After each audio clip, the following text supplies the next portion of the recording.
What if America joined the Kaiser? What if Britain, the world's largest empire, collapsed into starvation and civil war? What if the Roman Empire, or something claiming to be it, rose again from the ruins of World War I? This is Caesarreich, a radical alternate history mod for Hearts of Iron 4, where the Central Powers didn't just win World War I, they shattered the balance of the 20th century. Empires crumbled, revolutions erupted, and new ideologies were born, and old ones were reawakened. This is a world where France has fallen, Britain is starving, and Rome marches once more. This is a new up-and-coming Hearts of Iron 4 mod. As you've probably noticed from the naming convention, it is a world with an alternate history World War I, and it was obviously inspired by Caesarreich, and then there's also a few Reich.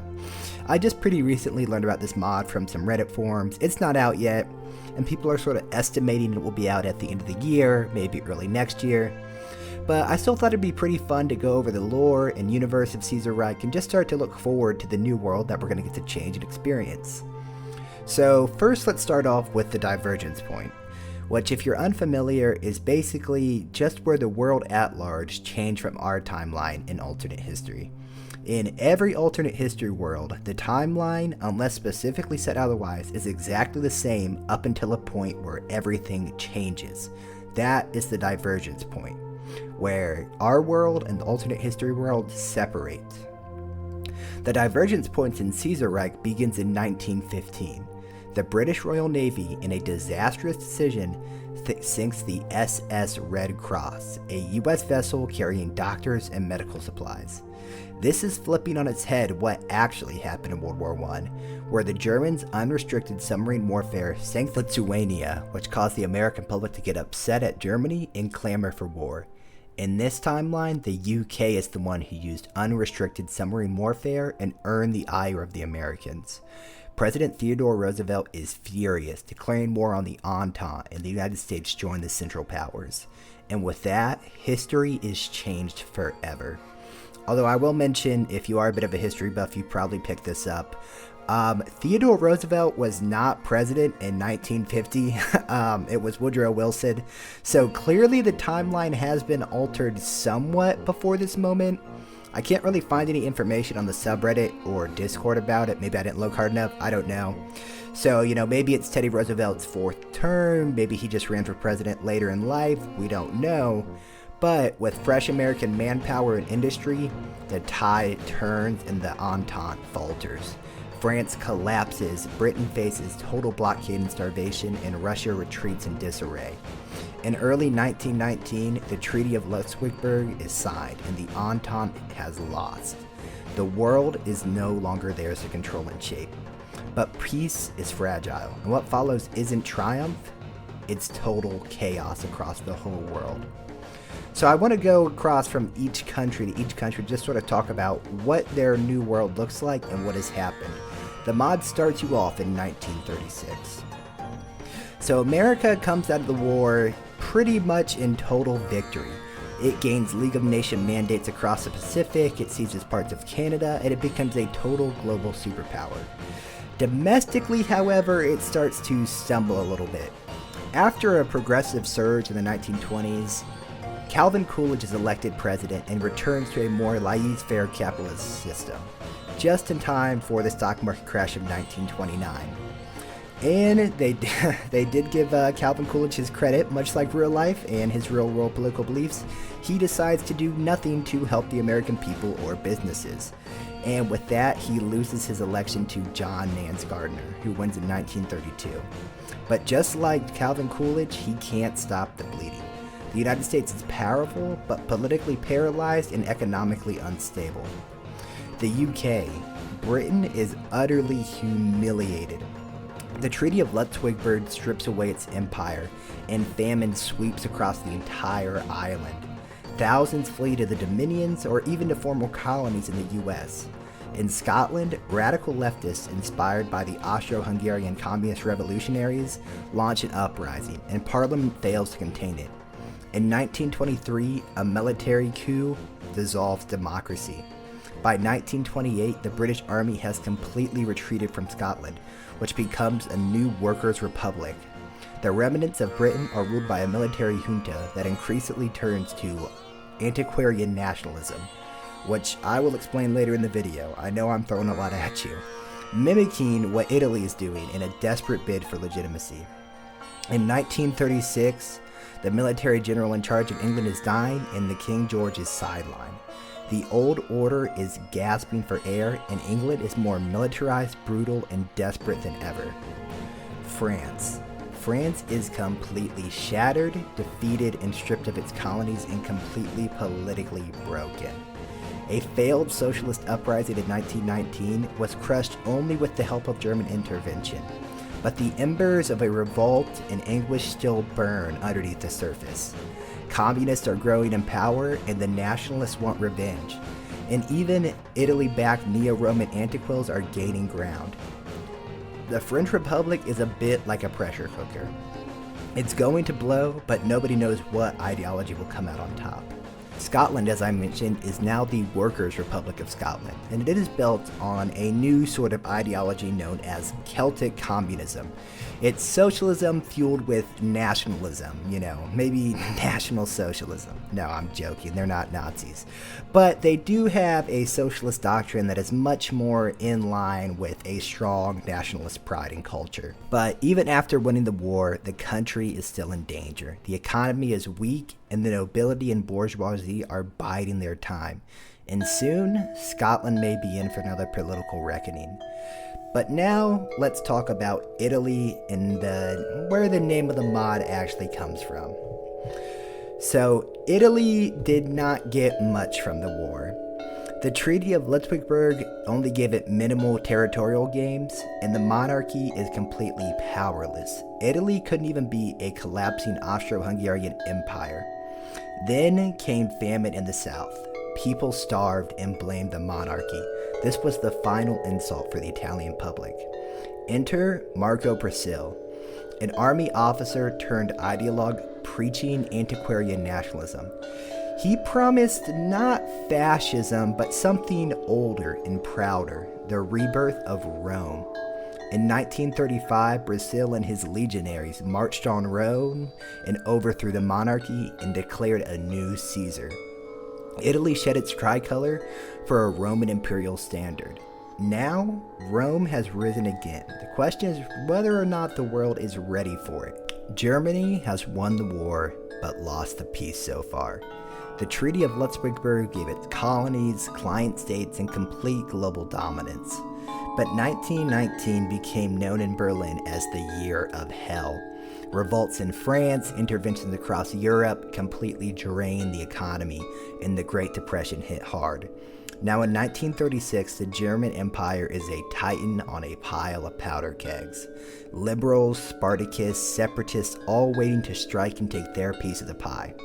So Germany might still be the world's strongest power, but its grip is slipping. Now I'm going to talk about Austria-Hungary. So, even with them being on the winning side of the war, they still collapse. By 1917, they are gone. Germany then sets up the Danubian Republic in its place to help control some of the outcry. But radical socialists seize control of Hungary and eastern Austria. A bloody civil war follows it, ending in a socialist victory. Now, the Danubian Federation is ruled by Budapest. But famine, ethnic revolt, and factionalism haunt it. Many people push for authoritarianism, while many non-Hungarian minority groups demand true equality.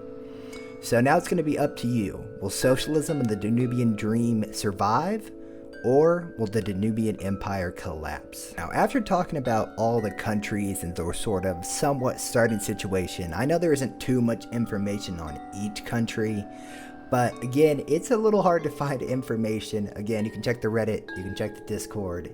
There's some starting focus trees out for each country if you want a more in-depth look. But again, with the mod not being out, I just want to sort of give you a bit of a bite on what it's going to be about. But I did want to talk about all the possible ideologies you're going to be able to fight for. First is utopian socialism. So it is sort of what it sounds like. It is a utopian view on socialism, a society without private property, where wealth is shared and communities flourish. But as you can understand, that might not exactly work out. So utopian socialism prioritizes cultural and social revolution over economics. They obviously reject capitalism as an answer, but they can't really agree on what should replace it. Some utopian socialists are anarchists who don't believe in any hierarchy. Others are more authoritarians who want communes but with a more top-down power system. Others have a more futuristic zeal to it and they want more automation to take over. But what unites them is a complete desire to replace the materialistic view that liberalism has with a new sort of morality, one of self-reliance, communal duty, and revolutionary identity. But they all clash with each other. Another new leftist ideology is vanguardism. Vanguardists are more organized utopians. They believe that the working class on its own can never achieve revolution. Instead, they argue for a class of intellectual elites and revolutionaries, a vanguard, if you will, to guide the proletariat towards revolution. They are much more authoritarian in nature, and they believe that history demands revolution and that they are going to be the ones to lead it. There is also revolutionary socialism. These are honestly even more radical than the utopian socialists. They reject reform, party control, and leadership altogether. In this universe, they were born from union movements and anti-war factions and then some more spontaneous revolts. Revolutionary socialists believe in a complete bottom-up transformation through direct actions and workers' councils. To them, Marxism isn't meant to be a system of bureaucrats or elite committees controlling a country. It was meant to be a flame lit from the factories, the streets, and the hungry mouths of the poor. They fight against capitalism, against war, against all hierarchy, and of course against each other. Another new ideology, well actually this one isn't new, it's pretty familiar if you live in the Western world, social democracy or social democrats. They are the guardians of gradualism. They have somewhat abandoned class struggle and believe in much more in class cooperation. They join hands with liberals and centrists to keep society stable, even if it means suppressing more radical leftist movements. They believe that socialism can and will be achieved through reform. They want to regulate capitalism, expand welfare, but still ensure civil liberties. They see themselves as the only viable alternative to authoritarianism and chaos. But of course, they have critics on both sides of the aisle. From the left, they get accused of selling out. From the right, they get accused of being a floodgate to more communist worldviews. Now, of course, there's also liberalism in the Caesarreich universe. It is battered, but not completely broken. Obviously, liberalism, in the way that I'm using it, and the way that more 18th, 17th century people would have used it, it holds to the ideals of individual liberty, free markets, and constitutional democracy. But of course, after World War I and its aftermath, it exposed a lot of inherent contradictions. Liberal empires went to war in the name of freedom, and then liberal markets collapsed in the face of depression. Now they struggle to adapt. Some cling to their free market dogma. Others advocate for stronger institutions and limited interventions in the economy. All liberals face pressures from radical on every side. To survive, liberalism is going to have to reinvent itself, because if it fails, well, there's more radical alternatives waiting in the wings. There's also social conservatism. So social conservatism obviously exists in the real world. It defends more traditional values: faith, family, nation, and hierarchy. It fears the erosion of modern morality, and it is afraid of the rise of decadence and the chaos of the revolution. Social conservatives will work with almost all sides of the political spectrum to protect social stability. Economically, they're pretty flexible. Some are free market, others support welfare for their types of citizens, but culturally they are united in opposition to rapid socialist change. There's also authoritarian democracy. This is the ideology of regimes in crisis, where order trumps liberty. Authoritarian democracies maintain, elections, constitution, parliaments, but it strips them of true powers. It's ruled by strong executives who often justify repression in the name of stability and national survival. These regimes are pragmatic, anti-radical, and most of the time nationalists. Authoritarian democracy obviously exists in the real world. Sometimes it is the only way to even keep democracy, depending on how many radicals want to overthrow it. But in Caesarreich, many countries have slipped into this form of government without even fully realizing it. Paternalism is a belief that power flows from above, not the people. They think that the king is the father and that the citizens are his children. They don't believe in natural rights, liberal freedoms, or democracy.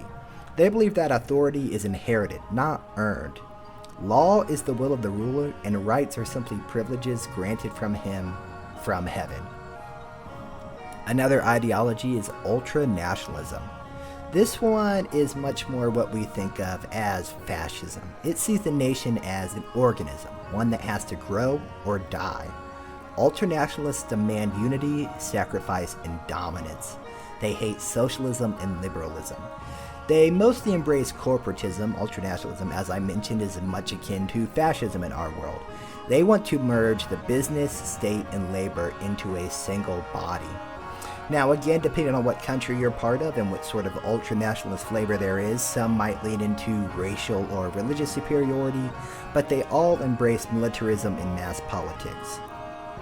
They often admire monarchies, but only if they serve the nation or act as a useful figurehead. Now, which is probably the most interesting and unique ideology, is national mysticism. This, as I mentioned, is followed by Italy with their antiquarian nationalism. They think that national mysticism, it's an ideology rooted not in politics but in spirituality, but not spirituality in the traditional sense. It sees the nation not just as a political entity, but as a sacred truth. The nation is divine. It draws from romanticism, pagan revivalism, esotericism, and myth. It seeks to sort of transcend modern times and return to a time when people lived in unity with their culture and spirit. It thinks that states are inherent, they are hierarchical, and it's cult-like. Its leaders are as prophets as much as they are politicians, and its policies are driven more by myth than reason. So, like in Italy, when they decide to return to, becoming Rome again, to be the Roman Empire, it's because that they believe that Rome is a spiritual entity. It is not just a nation, it is a sacred spiritual truth. It's probably the most unique of all the new ideologies that this world has come up with. In Caesarreich, national mysticism lurks in the shadows, but where it takes root, it redefines reality itself. So again, those are all the ideologies that you're going to be able to play as in Caesarreich. So again, I wish I could provide a bit more information on the world state at large, but again, I recommend you join the subreddit, join their Discord. You can get some new teasers. It should be coming out, hopefully soon-ish. But I think it's interesting because, in Caesarreich, the real war, it's not just against nations, it's against how the world should be run. So I'm very excited to see what it's actually going to look like, how it's going to play. I mean, I love HOI4 mods, and then I'm not sure if you guys saw that TNO's 5th year anniversary was here, and they're getting rid of more content. So I'm definitely ready for some other people to throw their hat into the ring of Hearthfire and 4 modding. Because this team has been working on this mod for around 7 years now, which is just insane. I mean, if this mod comes out and it's not that good, I mean, who cares? They put 7 years of effort into this, so I'm pretty excited to see what they came up with. So that's all I have. Thank you so much for watching. Please like, subscribe, all that stuff. I'm so close to monetization, please. But that's all I got. Please remember that Jesus loves you.